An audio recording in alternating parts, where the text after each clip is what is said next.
Друзья, сегодня мой рассказ о забытой катастрофе самолета Ту-16РМ 266-й дальней разведывательной авиационной эскадрильи 317-го специального авиационного полка, место базирования Елизово, Камчатка, ВВС Тихоокеанского флота, которая произошла 26 февраля 1988 года в северной части Тихого океана в 70 километров от береговой черты Камчатки.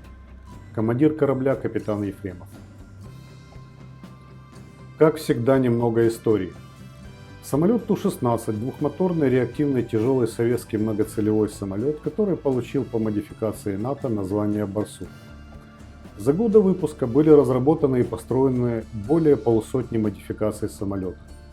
Нес боевую службу в бывшем СССР и странах постсоветского пространства на протяжении 50 лет. Экспортировался в Египет, Ирак и Индонезию. В Китае выпускался под названием Xi'an H6, где до сих пор эксплуатируется. На вооружение советской армии самолет поступил в 1953 году. Серийное производство Ту-16 стартовало в октябре 1953 и проводилось по 1963 год на 3 авиационных заводах. Казанский авиазавод выпустил 800 машин. Куйбышевский номер 1 – 543, Воронежский – 166, экипаж – 6 человек. В ходе эксплуатации в самолет внедрялись новые системы оборудования и вооружения. Ту-16 был снят с вооружения в начале 90-х годов. Всего за весь период эксплуатации построено 1511 самолетов, потеряно в катастрофах 147, погибло 720 человек личного состава и 31 человек гражданских. Обстоятельства катастрофы.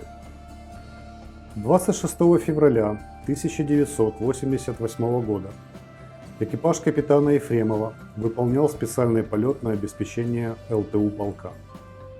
Через 3 часа 38 минут после взлета, при проходе последнего поворотного пункта маршрута, на высоте 6000 метров и скорости 680 км в час, командир корабля доложил руководителю полетов на аэродром Елизово о проходе конечного пункта маршрута.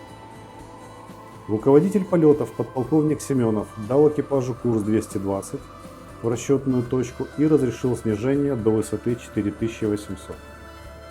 Командир экипажа перевел самолет на снижение и, перемещая рут обоих двигателей одновременно в положении малый газ, работу двигателей не контролировал и их выключение не заметил. Через несколько минут командир попытался запустить двигатели. Однако из-за того, что аккумуляторы были разряжены, запуск не удался. Продолжая снижение, капитан Ефремов на высоте 3000 метров выполнил разворот в сторону береговой черты и принял решение произвести посадку на воду. Самолет приводнился с азимутом 178 градусов и дальностью 50 км от аэродрома Елизово на водную поверхность, покрытую битумным льдом. Экипаж после приводнения использовал штатные спасательные средства, но из-за низкой температуры окружающего воздуха и воды все члены экипажа, за исключением командира экипажа, погибли от переохлаждения. Командира корабля подняла на борт подводная лодка через 17 часов после покидания самолета. Причиной авиационного происшествия явилась ошибка экипажа в эксплуатации авиационной техники, выразившаяся в непреднамеренном выключении двигателей, несвоевременных и неправильных действиях по их запуску. Штурман-оператор, доставая аварийную станцию, упал в воду и в дальнейшем замерз, выскользнув из ЛАЗ-5, утонул. Помощник командира корабля замерз. Штурман застрелился от холода. Воздушный стрелок-радист и командир огневых установок не смогли открыть аварийный люк и утонули в самолете. В живых остался лишь командир корабля, который продержался на ЛАЗ-5 по пояс в воде без сознания всю ночь с 17:30 до 8 часов утра. Случайно всплывшая рядом в нарушении инструкции подводная лодка К-430 и заметила командира. Командира подлодки за спасение летчика наградили медалью за спасение утопающего. Тела 2 членов экипажа были подняты, 3 не нашли. Выжил только командир. поисках принимали участие самолет отряда поисково-спасательной службы Ан-12, гидросамолет и 2 вертолета. Ефремов был в лодке и сидел, по пояс в воде, живот сводило судорогой. Температура воздуха в месте трагедии была ночью минус 14 и воды плюс 4 градуса. Вскоре после выписки и реабилитации командир корабля был отстранен от полетов и назначен на должность начальника парашютно-десантной службы в отдельной авиационной эскадрилье в поселке Романовка Приморского края. Но, к сожалению, судьба не была к нему благосклонна. Он погиб в автотранспортном происшествии в городе Владивосток. Позже Ту-16 обнаружили камчатские рыбаки, зацепили сетью. Военные водолазы увидели разломанный на две части самолет, лежащий на 150-метровой глубине у кромки обрыва. Версия гибели. В этой истории остается жгучий вопрос. Была ли гибель экипажа вне тонущего самолета неизбежна и фатальна? Ответ необратимо горек. Их можно было спасти. Их спасли бы, не откажи аварийная радиостанция в самый важный момент. Их спасли бы, если бы военные бросили на поиски и военных, и гражданских. Тем более, что Халактырский аэродром находится совсем рядом с океаном. Всего лишь в 70 километрах от берега, и это почти дома.